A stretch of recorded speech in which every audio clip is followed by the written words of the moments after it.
పశ్చిమాసియాలో మరోసారి ఉద్రిక్తతలు చోటు చేసుకున్నాయి. ఇరాన్పై అమెరికా ప్రతీకార దాడులు చేపట్టింది. హర్మూజ్ జలసంధిలో ప్రయాణిస్తున్న చాలా ఖరీదైన వాణిజ్య నౌకపై ఇరాన్ డ్రోన్లతో దాడి చేసింది. దీనికి ప్రతీకారంగా అమెరికా దాడులు చేపట్టింది. హర్మూజ్కు సమీపంలోని ఇరాన్ మిలిటరీ స్థావరాలను లక్ష్యంగా చేసుకున్నట్టు అమెరికా సెంట్రల్ కమాండ్ తెలిపింది. ఇరాన్కు చెందిన క్షిపణి, డ్రోన్ల నిల్వ కేంద్రం, తీర ప్రాంత రాడార్ సైట్లపై తమ యుద్ధ విమానాలు దాడులు చేశాయని వెల్లడించింది. దీనికి బదులుగా ఐఆర్జీసీ సైతం దాడులకు ఉపక్రమించింది.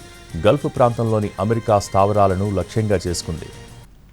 వాణిజ్య నౌకా ప్రయాణంపై ఇరాన్ బలగాల అకారణ దాడి కాల్పుల విరమణ ఒప్పందాన్ని స్పష్టంగా ఉల్లంఘించినట్టు కనిపిస్తోంది. అంతర్జాతీయ నౌక వాణిజ్య కారిడార్లో వాణిజ్యం అధికంగా సాగుతున్న తరుణంలో ఇరాన్ దాడులు చేపట్టింది. ఇరాన్ ప్రమాదకరమైన ప్రవర్తన స్వేచ్ఛాయుత నౌకాయానాన్ని దెబ్బతీసిందని అమెరికా తెలిపింది. హర్మూజ్ జలసంధిలో వాణిజ్య నౌకలు సురక్షితంగా ప్రయాణించేందుకు అవసరమైన సహకారాన్ని, మద్దతును అందిస్తూనే ఉన్నామని వివరించింది.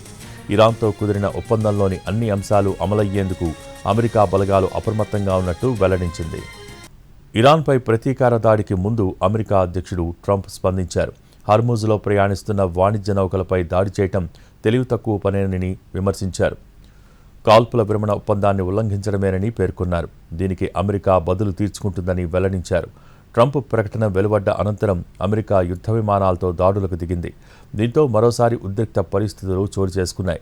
ఇటీవలే స్విట్జర్లాండ్ వేదికగా అమెరికా, ఇరాన్ మధ్య శాంతి ఒప్పందం కుదిరింది. అయితే తాజా దాడులతో ఒప్పందంపై అనిశ్చితి నెలకొంది.